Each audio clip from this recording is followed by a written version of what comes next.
Hi అండి. నమస్తే అందరికీ. Welcome back to my YouTube channel. ఈ రోజైతే క్లైమేట్ చాలా కూల్‌గా ఉందండి. సరే కదా! ఇలా కూల్‌గా ఉంది కదా అని చెప్పేసి అలా బయటకైతే వెళ్ళాము. అలా వెళ్తున్న దారిలో ఒక ప్లాంట్ అయితే చూసాను. దానికున్న ఫ్లవర్ అయితే చాలా బావుంది.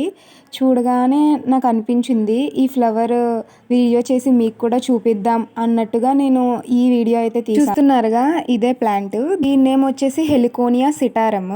దీన్ని మనం ప్యారెట్ ఫ్లవర్ అనొచ్చు, లేదు అనంటే ప్యారకిడ్ అని కూడా అంటూ ఉంటాము. దీని నేటివ్ వచ్చేసి సౌత్ అమెరికా. ఒక ఆర్నమెంటల్ ప్లాంట్‌గా అయితే యూజ్ చేస్తారు. లైక్ గార్డెన్స్‌లో వాటిలో వేస్తారు.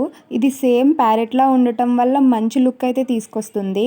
అండ్ ఈ ఫ్లవర్స్‌ని వచ్చేసి డెకరేషన్స్‌లోనూ యూజ్ చేస్తారు. అలానే బొకేస్‌లో కూడా యూజ్ చేస్తూ ఉంటారు. ఇందులో ఒక 250 వెరైటీస్ అయితే ఉంటాయి. వాటిలో డిఫరెంట్ కలర్స్ అయితే ఉంటాయి. Like yellow, red, pink with lemon yellow.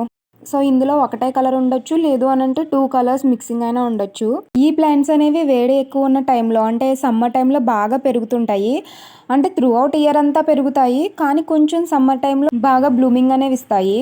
దీని లీవ్స్ అయితే చూసారు కదా! బనానా లీవ్స్‌లా ఉన్నాయి. ముదర పచ్చ రంగులో సేమ్ బనానా లీవ్స్ లానే ఉన్నాయి. ఇదొచ్చేసి ఫార్మింగ్ చేయడానికి కూడా ఒక మంచి ప్లాంట్ అని చెప్పొచ్చు. మన ఇండియాలో కూడా ఎక్కువ ఫార్మింగ్ చేస్తారు దీన్ని. ఈ ప్లాంట్ అనేది ఈజీగా పెంచొచ్చు. మనం రూట్స్ తీసుకొని అవి డివైడ్ చేసి రూట్స్ ద్వారా మనం చాలా ప్లాంట్ ప్రాపగేట్ అయితే చేయొచ్చు. ఇదండి ప్లాంట్ వీడియో మరి.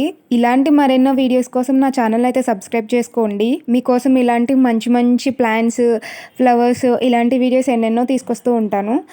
సో సబ్స్క్రైబ్ చేయడం అయితే అస్సలు మర్చిపోకండి. అలానే మీకు ఈ వీడియో నచ్చినట్టయితే లైక్ చేయండి, షేర్ చేయండి. అలానే పక్కనే ఉన్న బెల్ సింబల్ కూడా క్లిక్ చేసుకోండి. Thank you.